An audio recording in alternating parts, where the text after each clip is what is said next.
Welcome to Kansas Ag Report. I'm Ken Rogers. On this week's program, we talk about the two topics that farmers and ranchers always talk about. That's the weather and markets.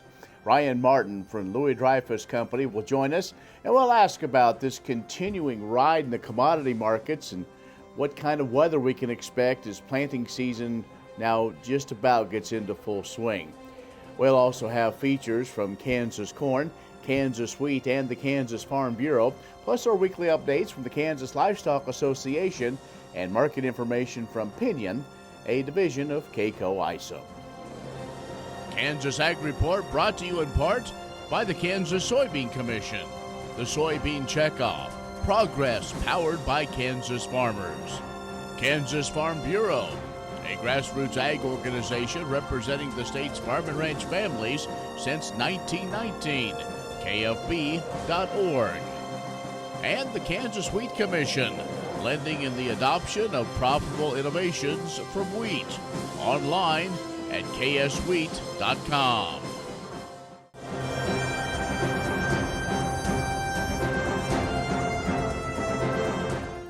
In Ag News from agview.net, for the fifth straight month, the Creighton University Rural Main Street Index climbed above growth neutral. That according to the monthly survey of bank CEOs in a rural area of a 10-state region that is dependent on agriculture and or energy. The overall index for April slipped to a still healthy 69 from a record high 71.9 in March. The index ranges between 0 and 100, with a reading of 50 representing growth neutral. Approximately 37.9% of bank CEOs reported that their local economy expanded between March and April. Dr. Ernie Goss of Creighton University says strong growth in grain prices and the Federal Reserve's record low interest rates, along with growing exports, have underpinned the rural Main Street economy, even though, he said, current rural economic activity does remain below pre-pandemic levels. Well, fully 100% of bank CEOs that were surveyed indicate that export markets are very important or somewhat important to the local economy. And for the seventh straight month, the Farmland Price Index advanced above growth neutral. The April reading climbed to 78.6. That's the highest level since 2012, and this is the first time since 2013 that the Creighton survey has recorded 7 straight months of farmland prices above growth neutral. Bankers also reported that approximately 9.1% of farmland sales over the last 6 months have gone to non-farmer investors. Well, Ag Secretary Tom Vilsack says that USDA is now only days away from announcing greater opportunities for landowners to take fragile farmland out of production in exchange for a payment.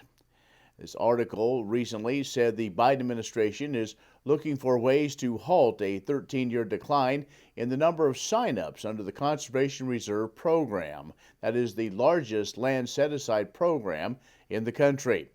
Vilsack said that the CRP could play a role in President Biden's plan to make American agriculture the first in the world to get to net zero greenhouse gas emissions.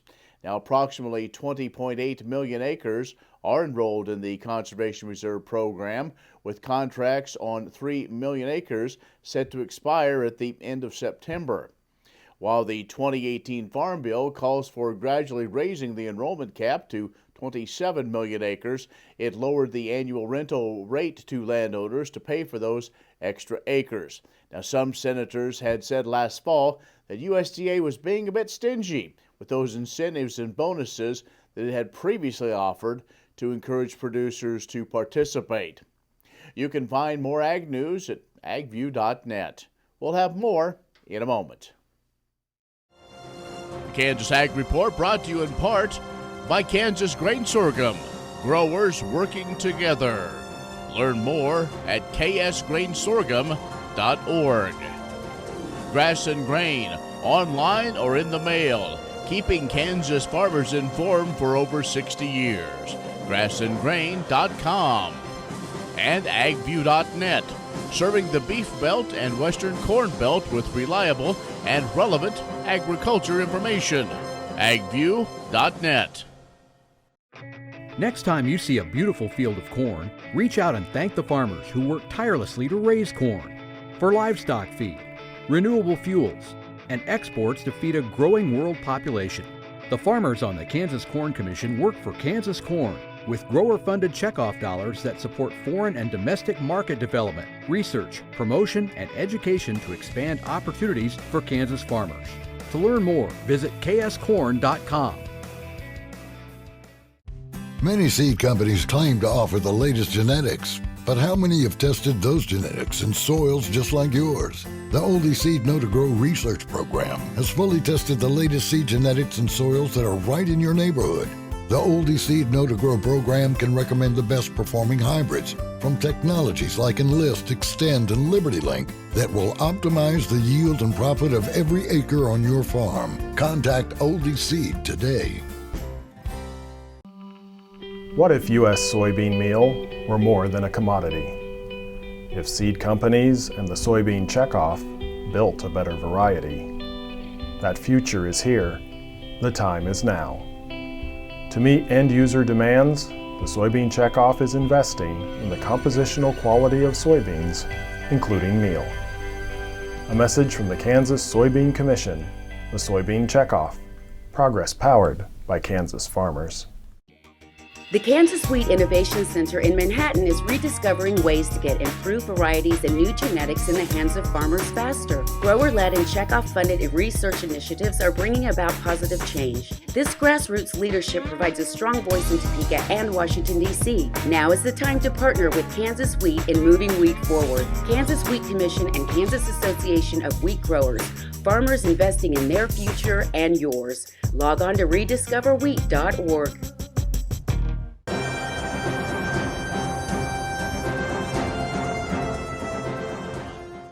And joining us now is Ryan Martin, who is with Louis Dreyfus Company. He's a soybean buyer, and also you hear him all over the state talking markets as well as weather. So, Ryan, been a while. Welcome back. Good to be here, Ken. I hope things are going well for you and yours and everybody over the region.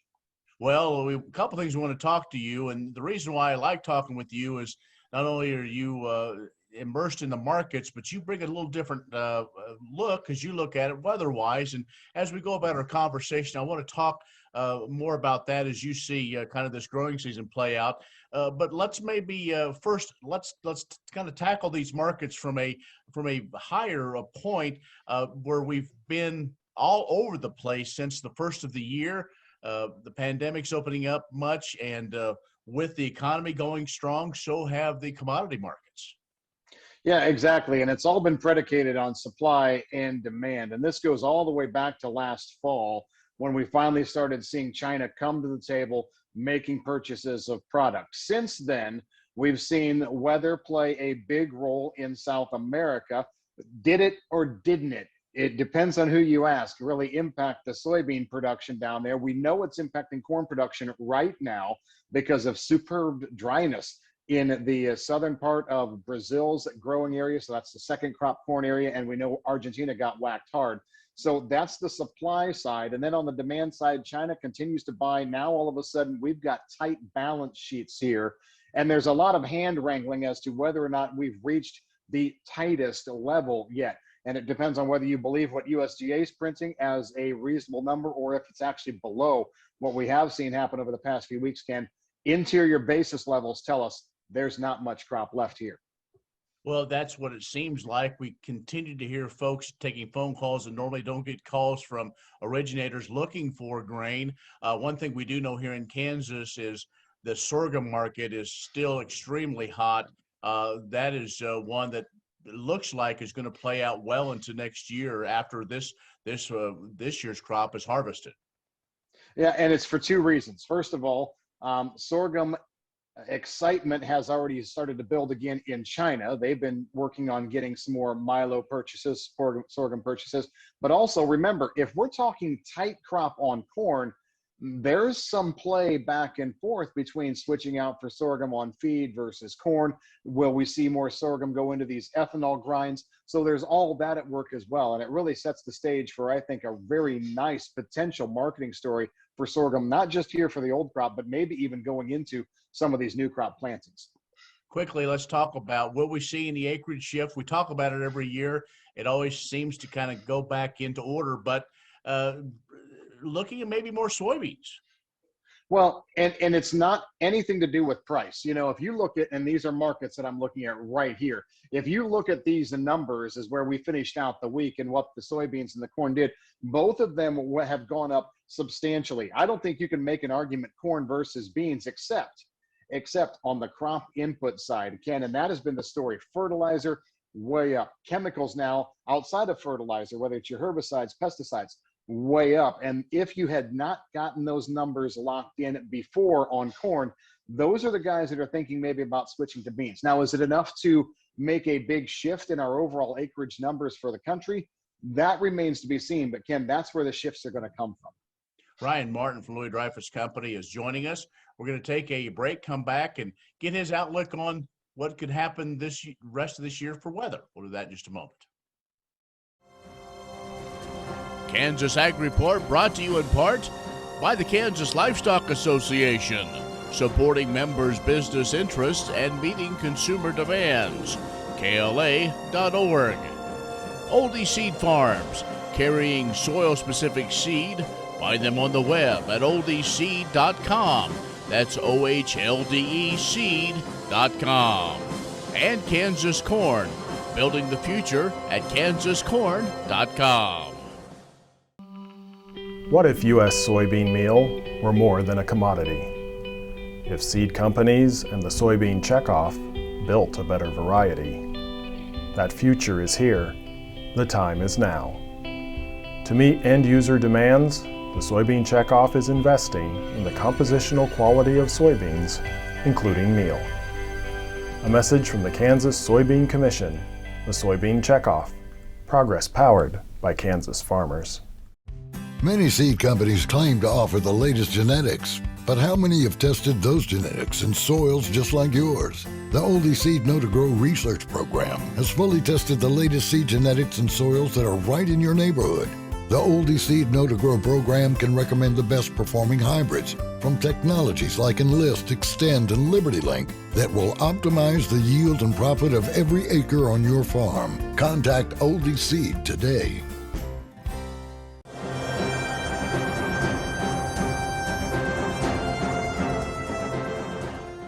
And our guest this week is Ryan Martin from Louis Dreyfus Company.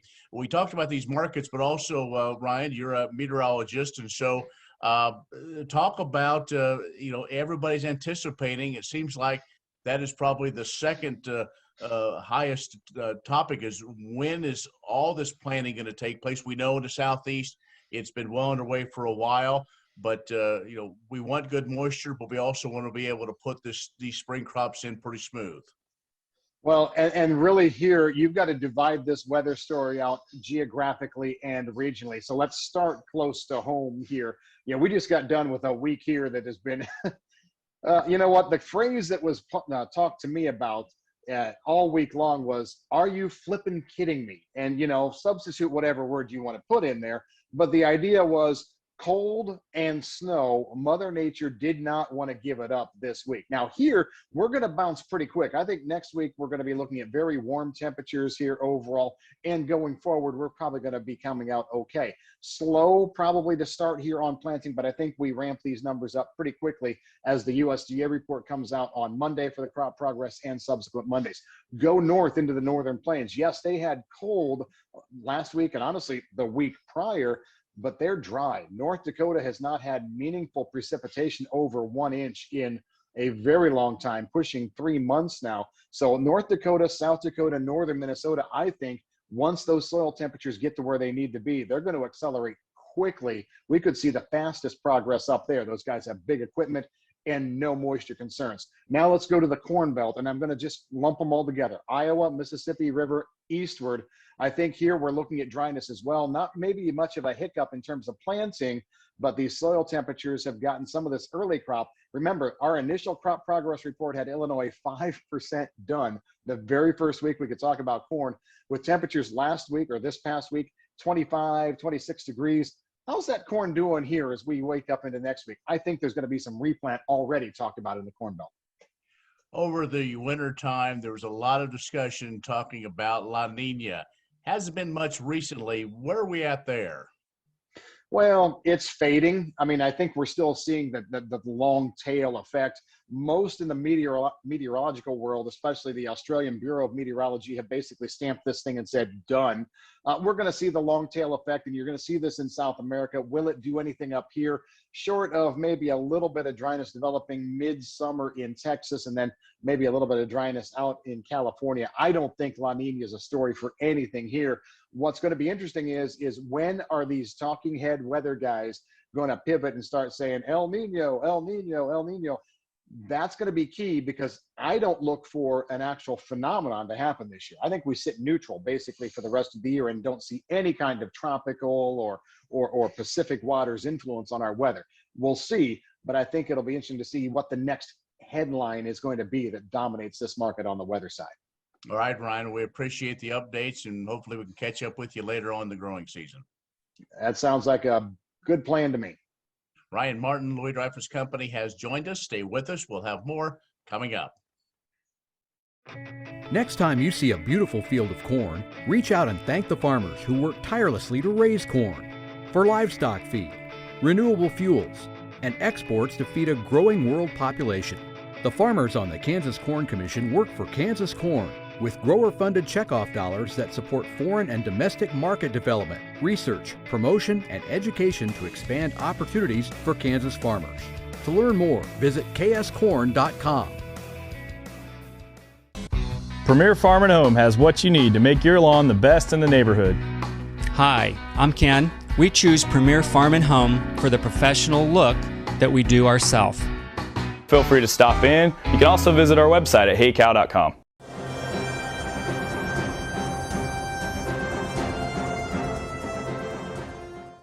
Hi, I'm Sharon Thielen, Director of Education for Kansas Corn, and this is your Kansas Corn Update. This spring, we've been very busy in our Kansas Corn STEM office, sending out free materials to Kansas teachers as they prepare to teach their STEM lessons in the classroom. Two programs we've been very busy doing is our library series. We've been sending out free materials to public libraries in the state where they can use our We Grow Corn book and provide 6 different lessons for kids that come to their library to learn about corn. Also, a bigger project that we're working on is our Seed to STEM program. These are 2 workshops that are going to be held in June, one in Hays and one in Chanute, where middle school and high school science teachers will come together, practice 10 different labs, visit an ethanol plant, visit a farm, and we'll walk away with a bunch of free supplies. But all of these opportunities are great for Kansas teachers, librarians, and the community who want to learn about corn. To learn more, please visit kansascornstem.com. What if sustainability were synonymous with U.S. soy? If energy efficiency, water quality, and soil health help define U.S. soy's value, that future is here, the time is now. To meet end-user demands, the Soybean Checkoff is committing to sustainability that's achievable, worthwhile, and enduring. A message from the Kansas Soybean Commission, the Soybean Checkoff, progress powered by Kansas farmers. Premier Farm and Home has what you need to make your lawn the best in the neighborhood. Hi, I'm Ken. We choose Premier Farm and Home for the professional look that we do ourselves. Feel free to stop in. You can also visit our website at heycow.com.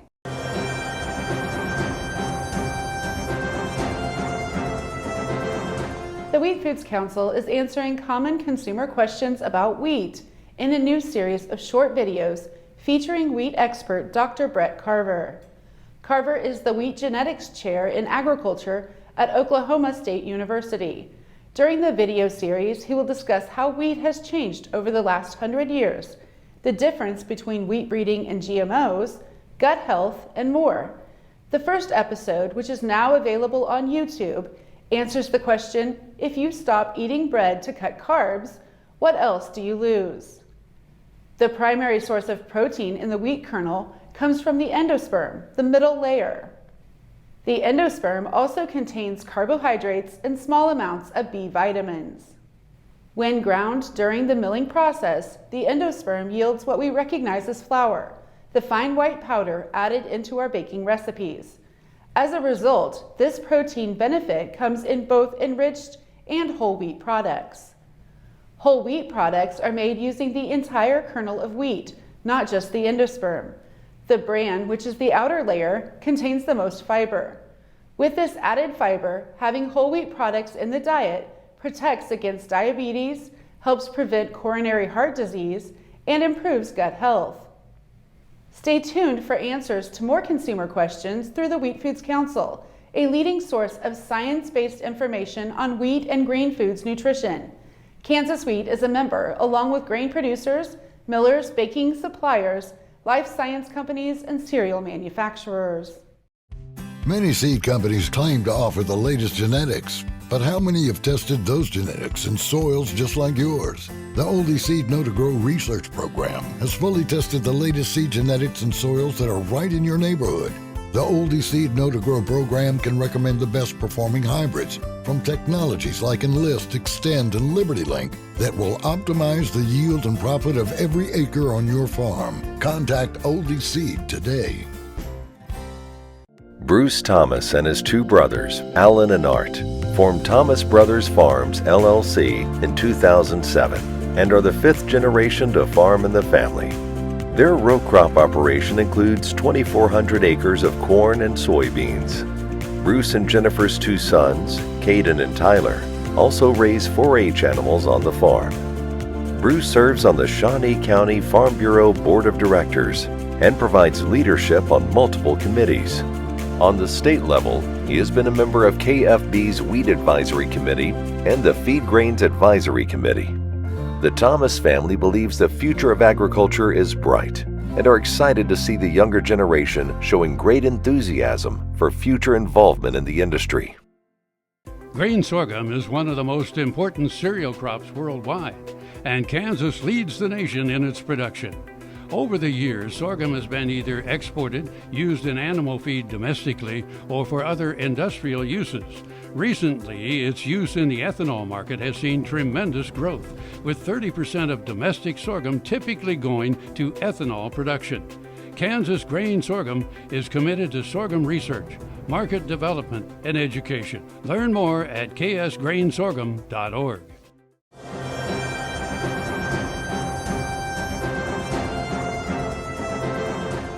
Kansas producers have new funding opportunities to help address woody plant encroachment on targeted rangelands through the Natural Resources Conservation Service Kansas Great Plains Grassland Initiative. The program focuses on early prevention strategies and makes producers in targeted rangelands eligible to receive Environmental Quality Incentives Program funding to help control woody plants. Core grasslands include areas within the Flint Hills, Gypsum Hills, and Smoky Hills regions of Kansas. Woody plant encroachment puts pressure on working rangelands by decreasing livestock production and increasing wildfire risk, as well as harming grassland biodiversity and increasing threat to animal species living in this biome. Treatment strategies for the invasive plants will rely on an integrated pest management conservation system to control encroachment on identified planned land units within the core grassland areas. The application deadline is July 2nd. Once submitted, applications will be assessed and ranked as soon as the applicant has made conservation treatment decisions. The ranking system is designed to prioritize funds for landscapes with less than 10% coverage of woody plant species. Based on fund availability, applications with a ranking score of 30 points or greater will be pre-approved, allowing for immediate enrollment into an EQIP contract. Those with scores less than 30 points will be financed in ranking order as funding allows. For more information or to acquire an application, contact your local Natural Resources Conservation Service office. Next time you see a beautiful field of corn, reach out and thank the farmers who work tirelessly to raise corn. For livestock feed, renewable fuels, and exports to feed a growing world population. The farmers on the Kansas Corn Commission work for Kansas Corn with grower-funded checkoff dollars that support foreign and domestic market development, research, promotion, and education to expand opportunities for Kansas farmers. To learn more, visit kscorn.com.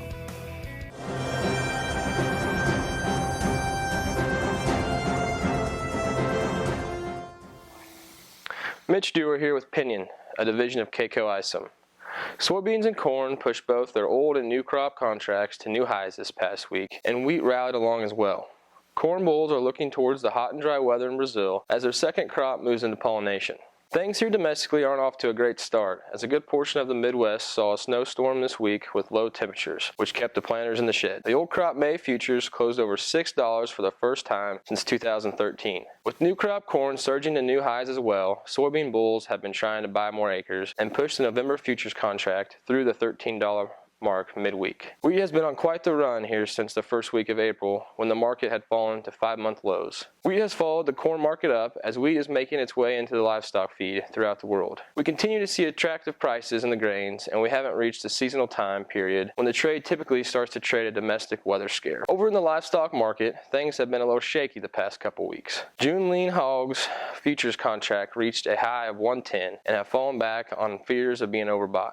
In both live and feeder cattle, we have seen a huge sell-off since reaching new highs in the deferred contracts. Boxed beef has seen great demand, which has pushed its price to record levels for the month of April. In the cash cattle area, we have watched trade slowly creep higher, but has become stagnant again due to the large future sell-off. We are among exciting times here in the grain sector with a lot to talk about in regards to marketing. To help navigate the volatility of these markets, give us a call at 888-452-8751.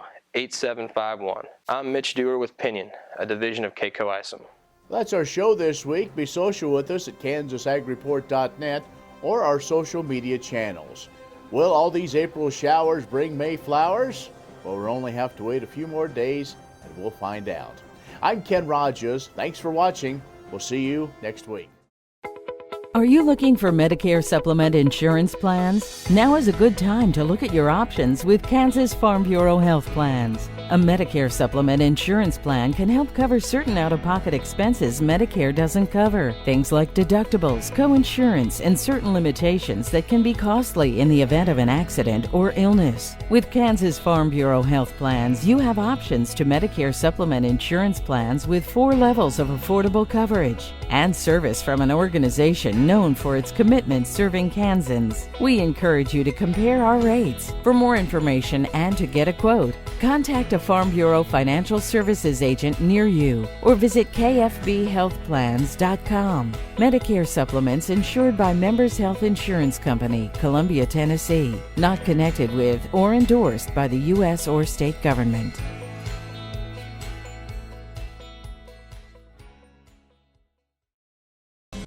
Premier Farm and Home has what you need to make your lawn the best in the neighborhood. Hi, I'm Ken. We choose Premier Farm and Home for the professional look that we do ourselves. Feel free to stop in. You can also visit our website at heycow.com. What if U.S. soybean meal were more than a commodity? If seed companies and the soybean checkoff built a better variety? That future is here. The time is now. To meet end-user demands, the soybean checkoff is investing in the compositional quality of soybeans, including meal. A message from the Kansas Soybean Commission, the Soybean Checkoff, progress powered by Kansas farmers.